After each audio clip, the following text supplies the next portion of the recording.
Yeah, hi guys. I'm Oren. Great to chat with you. So happy to be here. And I'm excited to talk about the creator, about myself, about life, about uh, what I had for breakfast, whatever we want to talk about. I'm in. No, so we're excited. We're excited to have you on. And Andrew and I, of course, went and saw The Creator. I Yep. wanted to see it anyways, but it was a perfect excuse to see it now Yep. before it disappeared from theaters, since the film just came out 2 weeks ago now, right?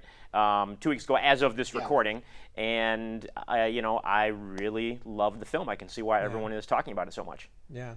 So can you talk about a little bit to start things off about your experience on joining the film? Because I know Greg Fraser was originally supposed to shoot it, and then he had some complications with Dune, or not complications, but scheduling conflicts. And so, why don't you talk a little bit Yes. about those early discussions and joining the film and how it was pitched to you? Yeah. Complications that shall not be detailed. And we'll leave it mysterious. No. Yeah. The actual story is a little more kind of shoe leathery and less interesting than it seems from the outset. But essentially, uh, Greg had been working on the project with Gareth Edwards, the director, for a number of years. They, of course, worked together on Rogue One, Star Wars story, and really hit it off.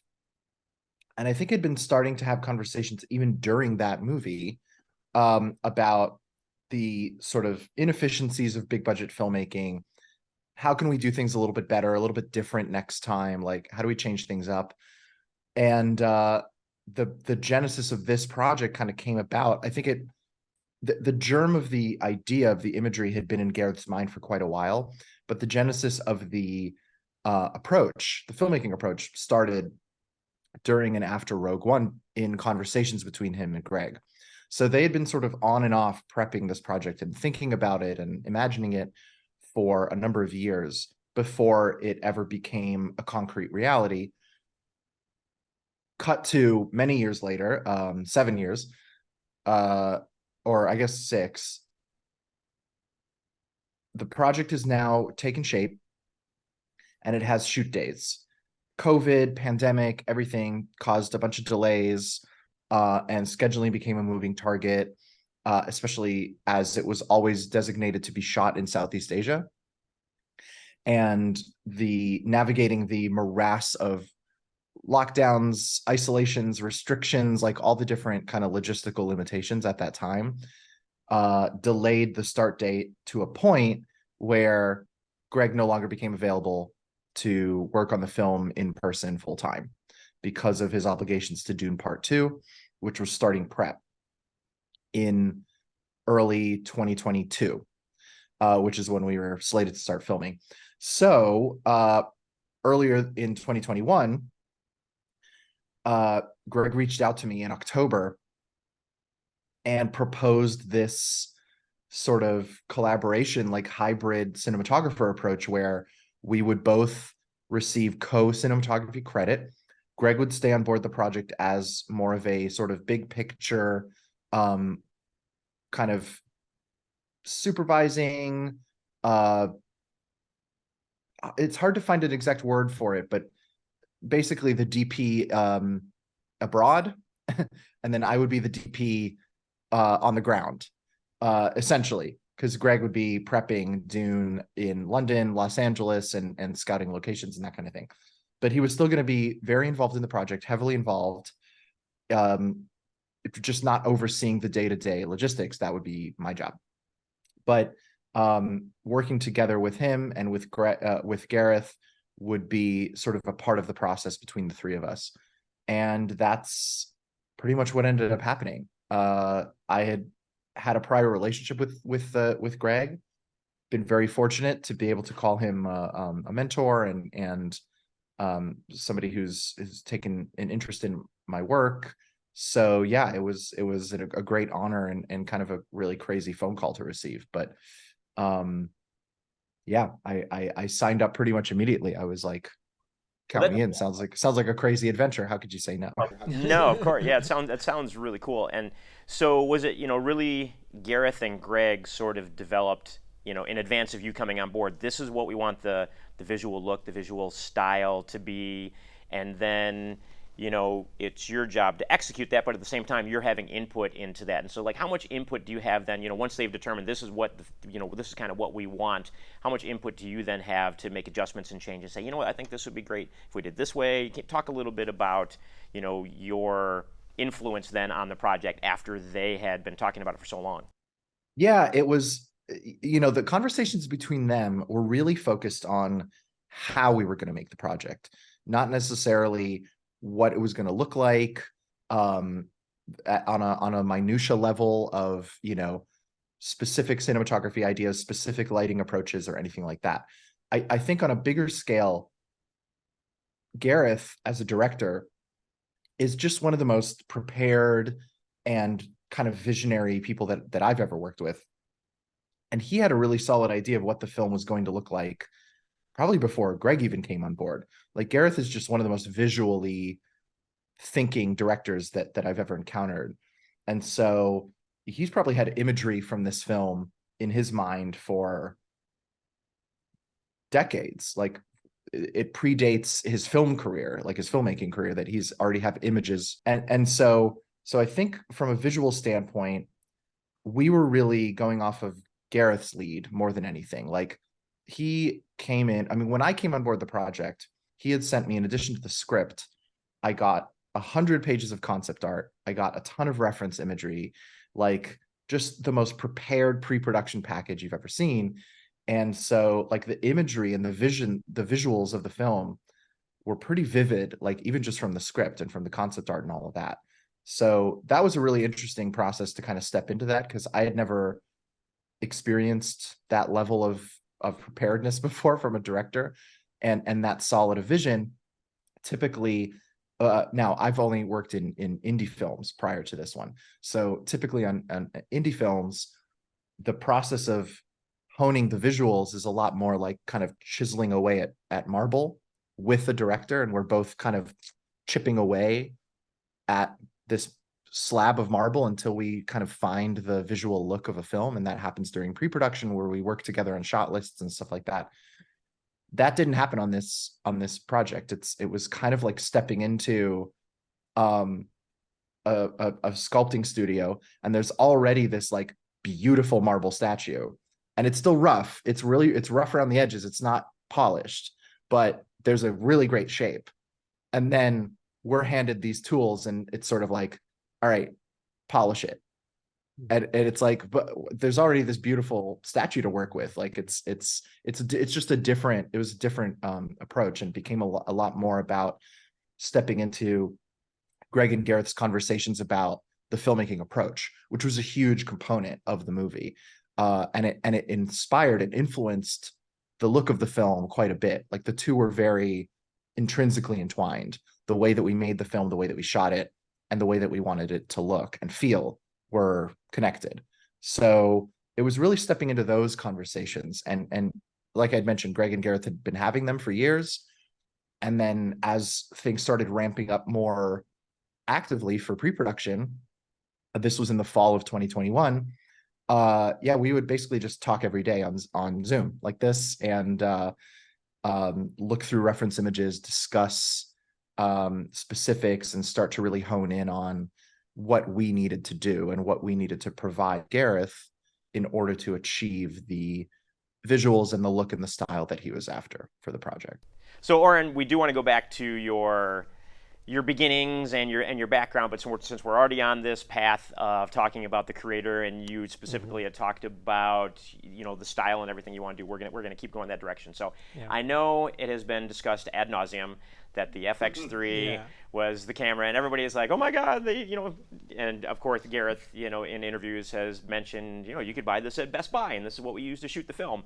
But it's a little more than that. People aren't going to achieve the same look by just going to Best Buy and grabbing this camera off the shelf and going to shoot. You guys, full cinema lenses and a professional crew and lighting and everything else. But since it's been talked about, but we haven't talked about it yet, we might as well have you tell us a little bit about, the choice of, using that particular camera, and why, and how you kind of built out your camera system, your camera packages for, getting everything you needed on this film. Yeah, I mean, the camera choice kind of predated my involvement in the project, to be honest.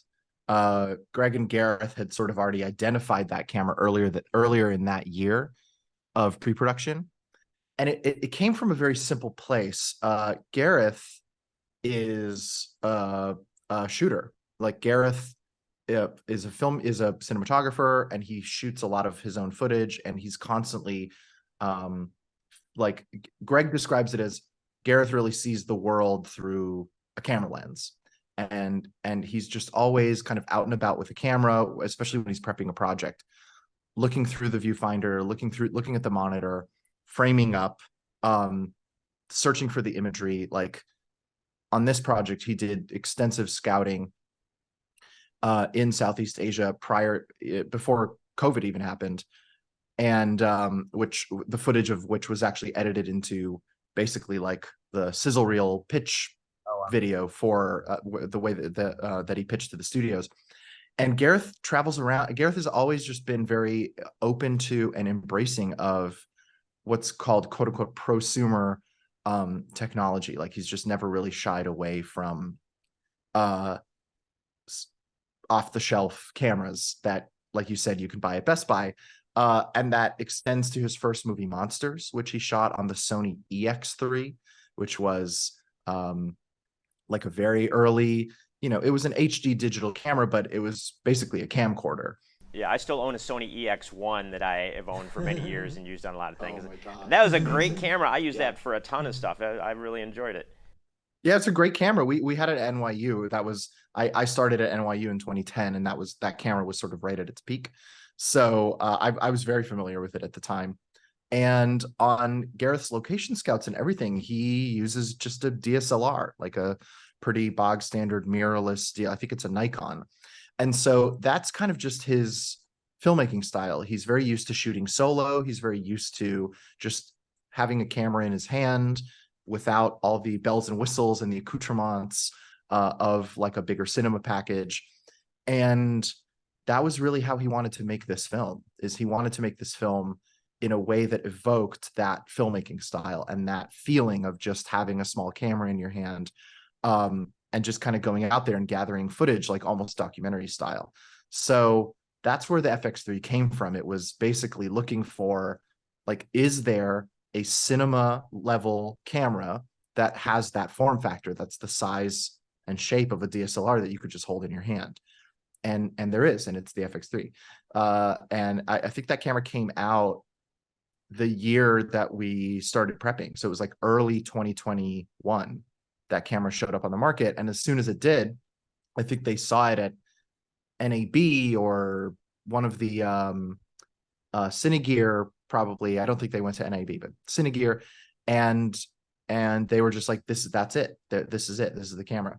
So Greg had taken it out on some commercials to just test the imagery and test the workflow, and determined that, yeah, the image quality that it's capable of creating is on par with other cinema cameras. Like, it ticks all the basic boxes. 15 stops dynamic range. It can shoot RAW. It shoots 4K. And there you go. It was everything we needed, all in this little package. And obviously the camera has limitations. We're not going to sit here and say like, Yeah. it's a perfect tool. It's everyone should just start shooting it. It's going to blow your minds. Like, there's limitations that we had to work around. But I think it was the camera that was perfectly suited for the way that Gareth really envisioned making this project. And I think it was the camera that was needed, like that kind of form factor. But as we keep saying, 2 years from now, 3 years from now, there might be something else that is even better. That's the same idea, like small form factor, little pocket sized camera that's capable of creating this like cinema level imagery. But might close the corners of the technical limitations of something like the FX3. But we'll see. New high school filmmakers around the world are rushing out to buy that. So to preface this next question, before this episode, we posted on Instagram for people to submit their comments to see if they wanted to ask you anything. And so I'm going to throw in a bunch of those throughout this episode. And so for our first question, Sean Allen Stone asked, are there any works or references that influenced your choices outside of the concept art for the feel of the film? Yeah, great question.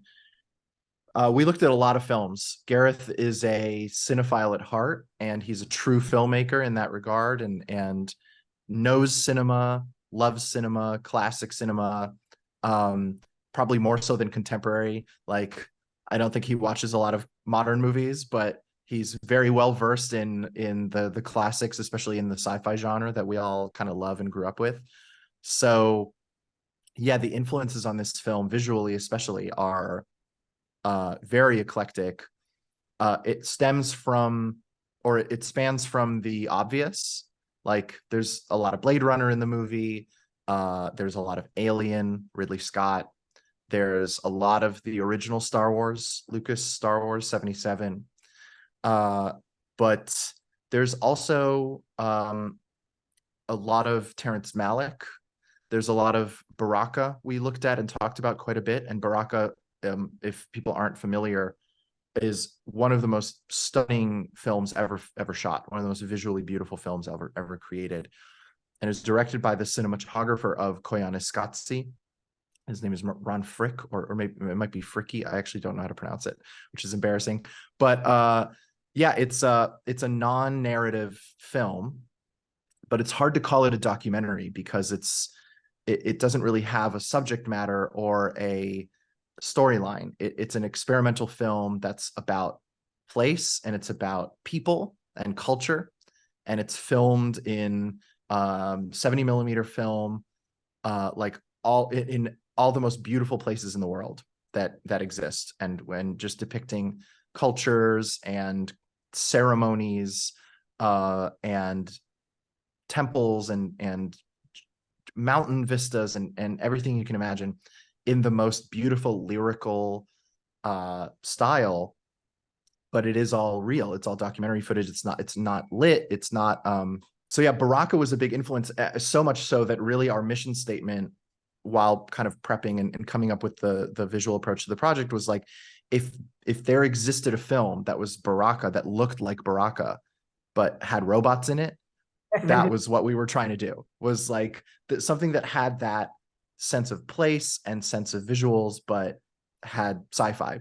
What would be like the best film ever. And not saying that that's what we succeeded in making, but that was certainly the aspiration, and the visual inspiration. Yeah. So yeah. And Yeah. there's Apocalypse Now as well. There's some other films from the 70s that, Bridge on the River Kwai is in there, Apocalypse Now.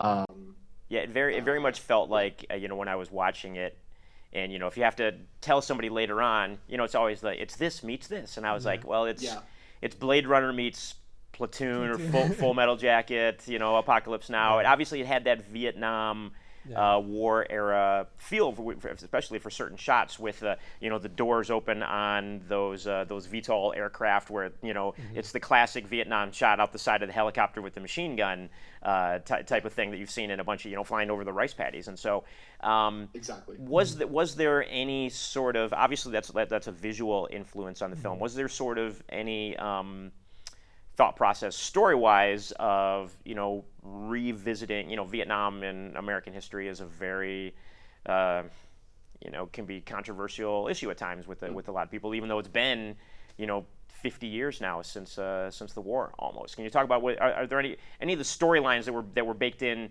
that dealt with sort of referencing Vietnam besides the visual aspect? Funny enough, that's not something we ever really talked about consciously. It was all in the script. To me, the metaphor and the parallels that it's pulling from history were all very present. Like, we never really needed to discuss it. And I also think it's, the film ultimately is pulling from a lot of different concepts and a lot of different ideas and a lot of different periods in history.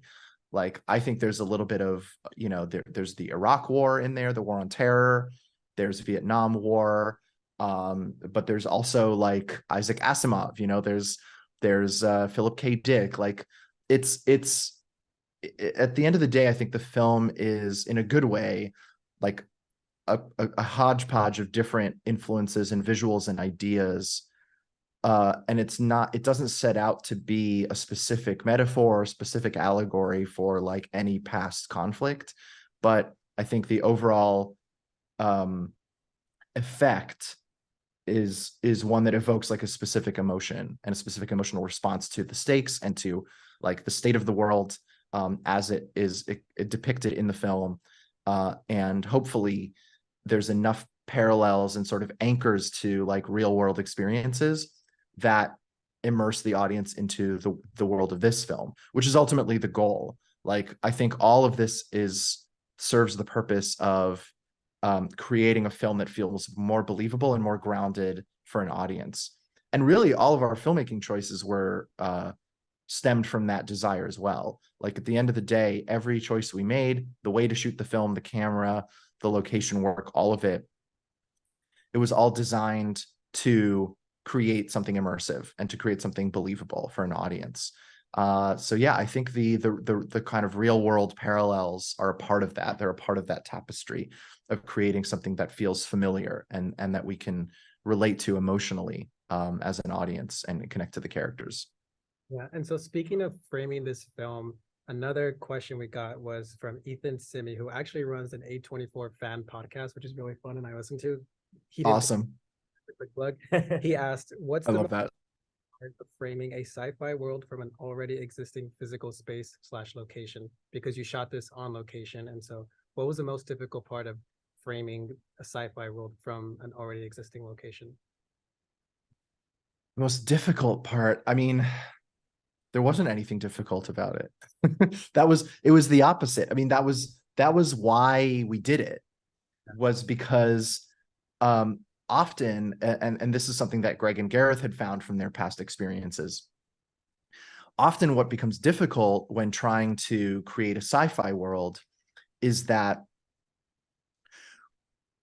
typically films of this scale, like kind of studio blockbusters, there's a lot of risk involved in making any film of this size. Like, there's a lot of money involved and a lot of risk.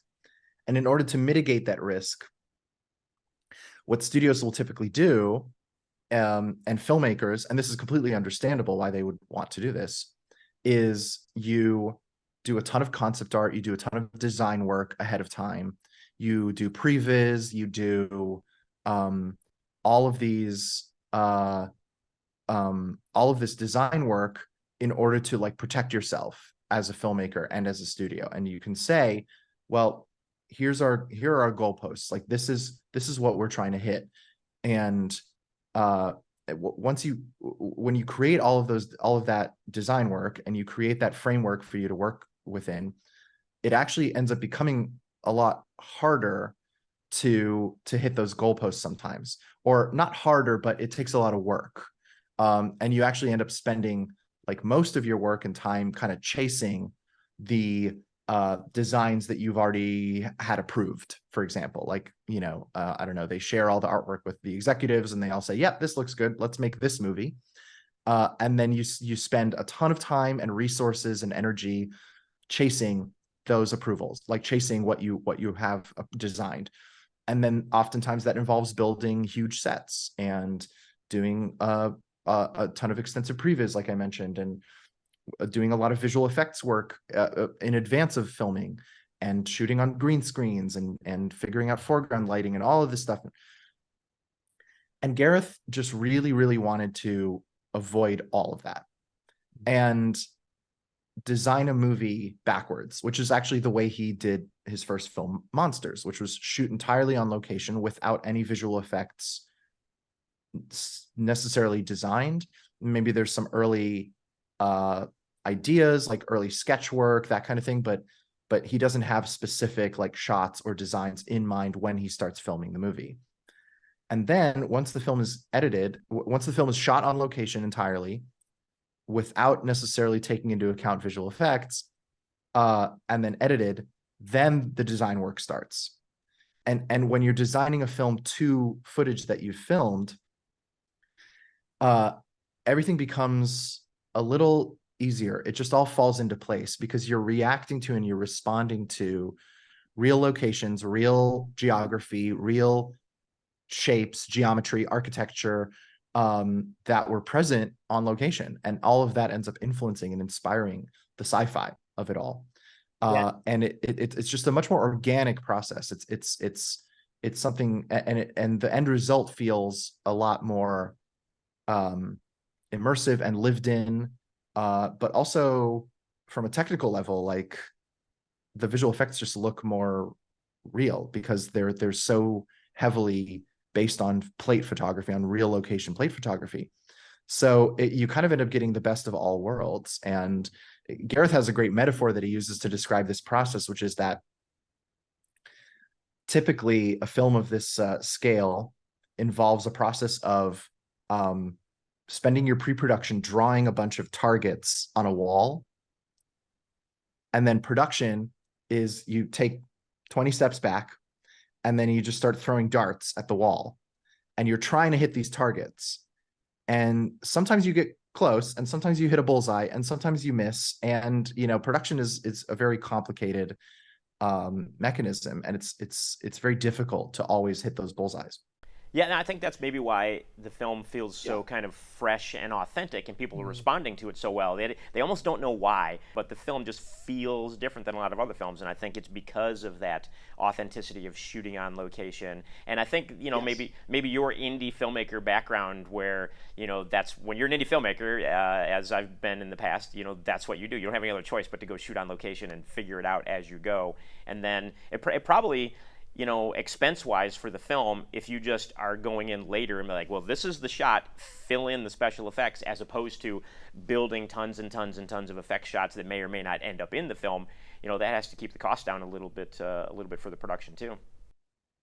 It does. And that was also the big pitch for the film. I mean, when Gareth was going around pitching the project, uh, if you read the script and look at the concept art and everything, I think anybody's first instinct would be like, okay, looks cool. Um, who's gonna spend $300 million on a non-franchise, non-IP, original script? Like that doesn't exist. That kind of money doesn't exist. Uh, and so part of all of this, the approach, the visual effects approach, the filmmaking style, part of the concept of the way that we were making the film, the filmmaking style, the equipment, the visual effects approach, all of it was designed to a point where Gareth could go to a studio and say, we don't need $300 million. We can do this for 60 or 70.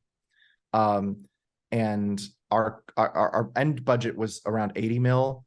And that was all because during COVID, uh, the estimate is like 25% of film budgets went towards COVID mitigation like efforts. So, Gareth is out there saying, I think correctly, like we probably could have done it for less in different circumstances, but there's a chunk of that budget that went towards COVID. But yeah, it was definitely a huge money saver, and that was a big part of how he got the project greenlit in the first place. I guess the difficulty, the challenge of this approach is that it's risky. And the previous approach that I described, the way that films like this are typically made, is less risky because all of the design work and all of that prep and previs and everything, as much as it adds costs and inflates budgets and sometimes forces you into creative corners, and all of that is what we avoided by doing the film the way that we did it. But it is an insurance policy, and it helps you minimize and avoid risk. And what we did was very risky and wasn't necessarily going to work. Like, I think we had Gareth's test film, and we had his experience and Greg's experience to lean on, and the studio backed us, and everybody was on board with the approach, all of the crew, all the department heads. But it was still like somewhat unproven that we could actually make the movie in this way. But thankfully we managed. So the risk was averted, but it's risky. It was risky. And I think that's probably why people don't do it, like don't really approach films this way typically. And so, kind of talking about this, like looking back now that the movie is out and you've done a lot of press for it already, and you're here talking with us, I think a good question is from an audience who asked. His name is Matt Bastos, who I think you know. He asked, "How has working on the creator changed your perspective and outlook on the filmmaking process and your craft of cinematography, and what will you take with you into the next project?" Which, quick plug by the way, Matt just shot a movie in Dallas, so keep an eye out for that. He did. He did. And Matt in general is someone to keep an eye out for in the cinematography world. He's a rising star. And I love everything he's doing. And he's also a friend. So maybe I'm a little biased, but uh, yeah, great question. I think the biggest takeaway for me is there's a lot of inefficiencies in the filmmaking process, even on indie films.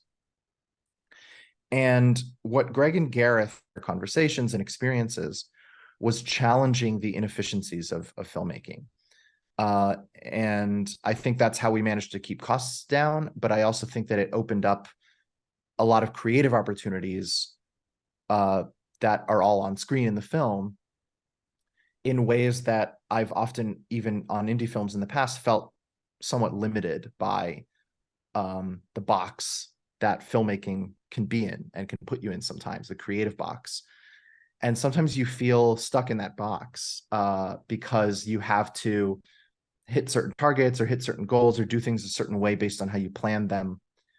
And there's a freedom and a creative freedom to the way we approach this project that really changed the way I thought about filmmaking. Like, I think coming from these indie films, you're often driven by your schedule. And on indie films, we're talking like 20 days, maybe 25. And you're still shooting the same length of a script. A script is still 100 plus pages, 90 to 100, or maybe like 110, 120, depending on how you slice it. So you have to get the same amount of material, of footage, or at least of end result film, but in a much shorter span of time. And what I found in the past is that often, because your resources are so limited, that kind of forces you into a very specific box of like, well, if you have $2 million and 20 shoot days, this is how you need to make a film like that. And if you have $80 million, this is how you need to make a film at that scale. And if you have $150 million, this is how you need to make a film. And I think that like just challenging that approach and just questioning it in general at every point of the way, and questioning those inefficiencies and questioning like, okay, well, when we have heavy location work with special effects and props and extras and so on and so forth, even on like, let's say, a smaller budget film, it's very understandable why you need a big footprint on set and a big support staff. But when you're shooting like a little scene with two people that are just talking in a location that's very simply lit, why do you need the whole crew? Like, there's this concept on films, especially on lower budget films, called skeleton crew. Like, we're going to go shoot this with a skeleton crew. And that's like, take, only the essentials, sound recordist, AD, like maybe one or two lighting people, bare minimum. And I think that this film really opened my eyes to even questioning, like, on certain days of a film, why don't we always shoot with a skeleton crew? Like, why do you even need the full crew on a day where you only need 10 people? So it's just things like that. It's not necessarily any one specific thing, but it's more just the idea of challenging and questioning, like, why do we need a full crew on this day? And maybe that would buy us more shoot days, or maybe that would buy us access to a better location, for example, or whatever. And it's just thinking about how to deploy your resources a little bit differently. I mean, on this film, the biggest thing that all of this bought us was having Industrial Light and Magic be able to come in and do 1,700 visual effects shots for an $80 million movie instead of a $300 million movie. And it's like, we have the same number of visual effects shots as any big blockbuster, but it's at a fraction of the cost. And it's because we challenged and questioned like the way that things were typically approached. So yeah, I think that was my biggest takeaway.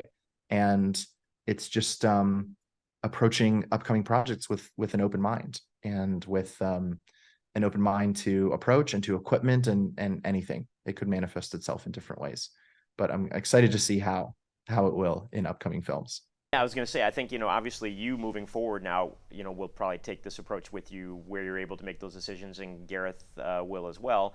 Do you think, Yeah. studios and financiers or producers will be like, hey, look what they did with the creator. Why can't you do this, filmmaker XYZ? Do you think this will have any kind of spillover into the industry whatsoever, especially because a lot of people are cutting budgets now, they're really trying to squish, the budgets down. Everybody's trying to do things at a cost. But you see, like you talked about some of these big $300 million Marvel films and everything else. Is like, do you really need everything that you have, that full crew on all of these days? Is that really necessary? Every single day. I wonder. I'm just curious. If that's going to spill over into other projects moving forward. Yeah, we'll have to see. I mean, I will say, uh, it's going to be hard to replicate because it requires, we were very lucky on this film. Like all of the circumstances that we had in place to make this, I mentioned before, this was a risky approach, but we really also had everything in place that we needed to mitigate that risk as much as possible. And what that involved for us was we had a director who was as visionary and as, you know, in tune with what he wanted and was as in control as he was as Gareth. And I think that that's a huge component, a massive component. And we had New Regency, the studio that just backed him, and they had his back. And New Regency really have a strong history of backing auteur directors. Like they've made films with Iñárritu and Ridley Scott prior to that, and like their whole approach, James Gray, like has been really about supporting directors and supporting what directors' visions and directors' approaches and trusting directors. And not to name any other studios, but I think that's a tricky thing. Like that is a big ask these days. But I think that's necessary for success. That was necessary for success for us. And I think that was a big step. That was a big necessity for success for this approach to work, because it requires the studio to not question everything, every little thing, and every decision. It requires them to trust a director and to trust a filmmaking team and to trust the crew. And they did. And then the other thing is, and I'm already kind of seeing this a little bit, which is unfortunate, but I'm worried a little that people will draw the wrong conclusions from what we did, and will make assumptions that are not actually true. The biggest one that I see is the assumption that, oh, well, if we shoot on the FX3, you'll save money. Right, yeah. And so then a producer could see that and say like, hey, why don't we shoot on the FX3? It'll save us money. And it's like, that's not why we did it. Right. We didn't choose that camera to because it costs $4,000. And in fact, as you alluded to earlier in the podcast, like we had really nice lenses. We had a full equipment, like accessory support package. We also had 10 camera bodies. We had a ton of support gear. We had a crew. Like, I don't even necessarily think, I mean, I'm not an accountant and I haven't actually sat down and looked at the numbers, but I don't really think that saves us money. I don't think that saved us money on that side. Like renting an Alexa versus buying 10 FX3s and accessorizing them and everything. I don't know if that saved us money. And we didn't do it to save money. Like the place that we saved money was in the overall filmmaking approach. And the FX3 was a part of that approach. It was part of the technical baseline that enabled that approach, but that was not the linchpin to the approach. So if somebody wants to approach a film or a TV show in the traditional way, which, as I have been sort of alluding to, like has a lot of inefficiencies and has a lot of extra expenses and so on, and just swaps out, an Alexa with an FX3, I do not think you're going to save money. Like, because that's not the thing that does it. It's the overall approach. And I hope that people adopt it. I hope that people start thinking outside the box and would see what we managed to do and say, hey, why can't we do that? But I guess we'll see. I mean, like I said, it's risky and people don't like risk. So that's one reason why maybe this wouldn't be as, you know, widespread adoption wise as one would hope, because all of the decisions that you make on a bigger project, in terms of development or in terms of having certain crew or equipment around or visual effects, like creating a bunch of shots that don't end up in the film, all that stuff is done. It's not inefficient on purpose, you know, it's all done because it's risk mitigation, and it's having stuff around just in case, because you don't want to be caught without a thing that you end up needing. It's all an insurance policy. It's one big insurance policy.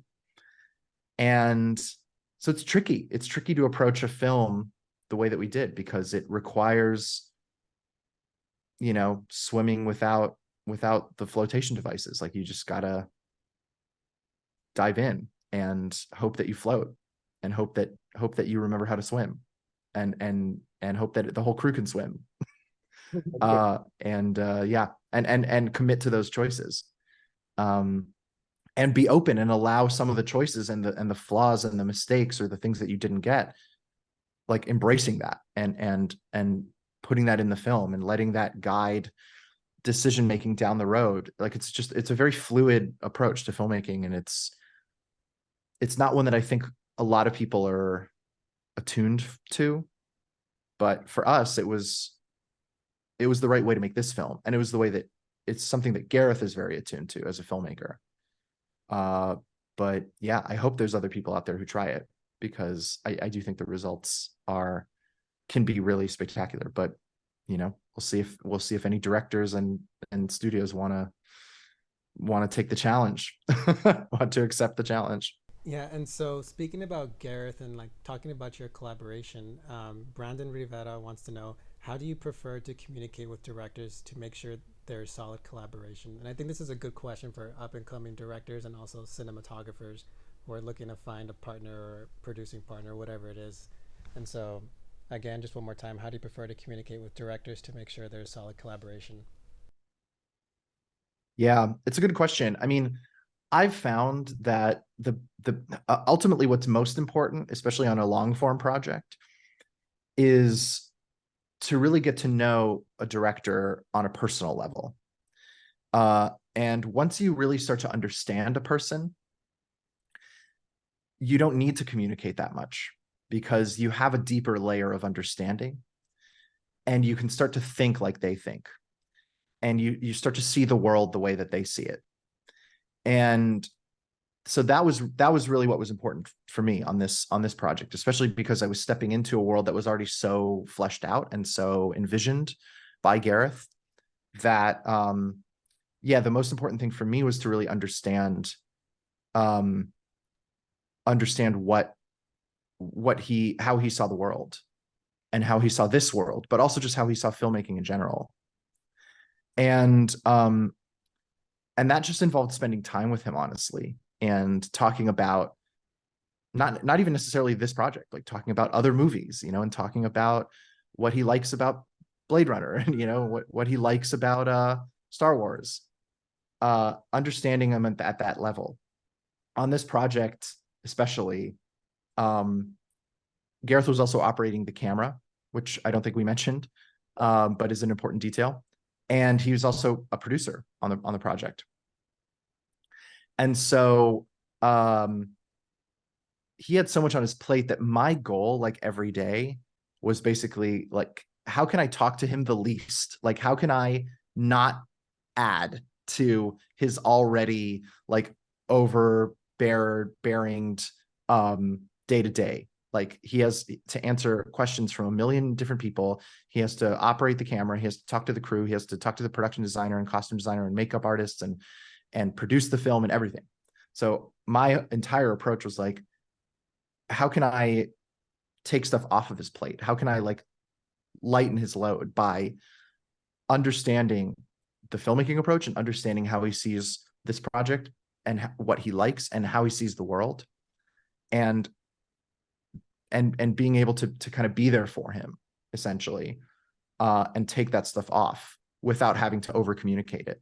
And Greg feels this is the same. Like, it was really this mind meld between the three of us, and that's what we really spent a lot of time doing in prep, was creating that alignment and creating that understanding, and that we would call it the taste alignment. We had to align taste. So that was the biggest thing, and I think that that is a really, really important takeaway in terms of the DP director relationship in general for other filmmakers, and even for me moving forward with other directors. So yeah, hopefully that answer makes sense. It's a little ephemeral, but Yeah, no. Well, you're saying that Gareth operated, during the film as well. Did you also operate? Like, were there how many at times did you? Was it single camera? Were you guys using multiple cameras at all times? Did you operate as well as Gareth? it was almost entirely single camera. We played a second camera maybe 20 days out of the shoot, and I operated the second camera. It was mostly for bigger set pieces and that kind of thing. Speaking about Gareth operating a camera, since Gareth was operating and moving at such a fast pace, how did that influence your filmmaking decisions? And this is from Corner La Pizza. I don't know if that's just I don't know. someone who's obsessed with pizza, or if that's like an actual pizza chain. Yeah. Now I'm hungry. No, I'm just kidding. Yeah, it influenced everything. I mean, the entire filmmaking approach was based on wanting to move that quickly, and not wanting to ever spend more than 15 minutes on anything in terms of setup. So it influenced the grip equipment that we used. We embraced sort of more, quote unquote, again, that word, prosumer grip equipment. We used the Kessler shuttle dolly instead of like a big chunky Fisher or Chapman dolly, which you typically see. We used a powerscopic scissor crane, which was, it's like a portable scissor crane, mechanical, that a grip can just carry and kind of plunk down in a position, instead of a bigger techno crane or anything like that. It influenced our lighting approach, which had to be a lot more like 360, lighting a space and creating a lighting environment for Gareth to kind of explore in terms of finding shots. And we had to create and adapt like a malleable lighting approach that was not like on a shot by shot basis, but was a lot more fluid and reactive to what the environment was doing, what Gareth was doing. And it's a lighting style that's very naturalistic and based on practical lights as opposed to movie lights. Every decision was made to minimize our footprint and to keep us moving quickly. So yeah, it affected everything. It affected absolutely everything. It affected makeup. It affected visual effects. Like every department had to adapt to that kind of filmmaking approach, because Gareth does not want to slow down and grind the film to a halt to wait for something that could take an hour. If that would happen, then he would do one of two things. Either we would just film something else while we were waiting, or he would pivot and think of a different approach that would take less time. Great. So, like I said, just a couple more questions left. Danielle Negron wanted to know, it's a pretty simple question, but, is there a favorite day of shooting that if you could go back and just do that day over again because you enjoyed it so much, like what would that particularly be on set? Was there just one day you had so much fun, you were like, this was great, if every day was like this? Great question. I think it was probably a few days, but there was a stretch of the film relatively early on where we were filming all the stuff with Joshua and Maya at their house in the opening of the film. And then there's a bunch of flashback material that also takes place in and around that house. And involves also them running out to the beach, and also the special forces kind of coming out of the water, all that stuff. All of that stuff was filmed at this place called Raleigh Beach, which is in the south of Thailand in an area called Krabi, Phang Nga Bay. And you see it on screen. I mean, it's just paradise. Like it is the quintessential white sandy beach, beautiful cliffs, like crystal blue waters. And so we stayed there, we stayed right on that beach. Like our accommodations for that week were 2 doors down from the house where we were filming. So, every day you wake up and your commute to set is walking barefoot 100 meters down a sandy beach, and then you're at your filming location. And then at wrap, you go in for a night swim in the waters, and there's like iridescent algae at night. And I mean, it was just a week in paradise. And we were also making a film at the same time that was sort of happening in parallel while we were like just enjoying this vacation essentially. So I would go back to that. That was the highlight of the Yeah. film for sure. So And you're writing an entire script now based just on that location for 25 days that you can just spend there, right? pretty much, I mean, hilariously, Gareth wrote a lot of the film in that house because it's a rental property. So he stayed there like years ago. I mean, 2017 maybe, in the very house that we filmed in, and wrote a lot of the script there. So I think he probably had a similar thought process of like, maybe we should come back here and at least film some of the movie in this spot. And we did. So, last question to wrap things up from Merced Elizondo: is co-DPing a film something you'd like to continue doing in the near future? Yes, 100%. It was such a beautiful process. And to me, and I can speak for Greg on this too, because he and I have spoken about this, and he's said as much in public. Like, the collaborative nature of filmmaking is really maybe our favorite aspect of this whole job. Like, if we were interested in just pure aesthetics and visuals, we would have become still photographers, because that's a very pure aesthetics based job, and it's solo, and it's certainly a lot easier because you're only dealing with one other person, and maybe you have an assistant. And a film set is hard. You're dealing with hundreds of people, and everyone has to coordinate and collaborate. But to us, to me also, specifically, that's the most beautiful part of filmmaking, is everybody kind of coming together and contributing to this larger vision, and contributing to this project, and everybody's artistry and everybody's contribution gets to kind of be equal. And we're all adding to this bigger picture. So the co-DP thing is really an extension of that. Like, being the cinematographer can often be a very isolating thing, kind of going back to the photography idea. And so being able to share that with somebody, and share a vision, share an approach, share mutual goals, bounce ideas off of each other, rely on one another's experience, workshop things, like just think out loud, and even just splitting logistical duties. And there's a lot for a cinematographer to do on a set. It was great. And I mean, it only works if you're aligned. Obviously, you cannot be in a situation where there's two DPs that are not aligned, and then you're just going to fight all the time. But our collaboration was really beautiful. And I think Greg and I, as I mentioned earlier, we knew each other before, and I think have had a mutual understanding of each other's work already, so that baseline was already there. But I think it was incredible, and I wish more people did it. I would love to do it. It'll come down to cost. It's like nobody's going to want to pay for two cinematographers is the only problem. But Greg has done this before. I mean, this is really how he structured Mandalorian, between himself and Baz Idewine. They basically co-DP'd it, and the way that episodic TV works is each person ends up getting assigned credit on different episodes, but they really collaborated on the entire show, on all of the episodes together. And so Greg has been a big proponent of that, and of that approach, and of thinking outside of the box, again, going back to that idea as well, of how we approach filmmaking and how we approach collaboration, and what these roles really mean and how to delineate them. So I would love to do it again, absolutely. And I hope more people do. It's a beautiful collaboration, and it just requires a little bit of ego death, but I think that's an ultimately a really good thing, and a necessary thing for filmmaking, I would say, and for art in general, especially collaborative art across the board. So that's a big, that was also a big takeaway from the project. But I loved it. Co-DPing, big fan. More people should do it.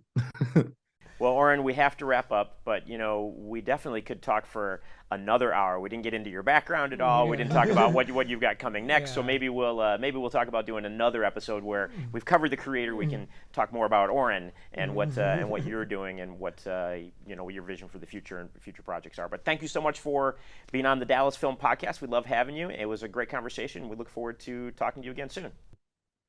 Yeah, likewise. Thanks so much for having me, guys. It was great to chat.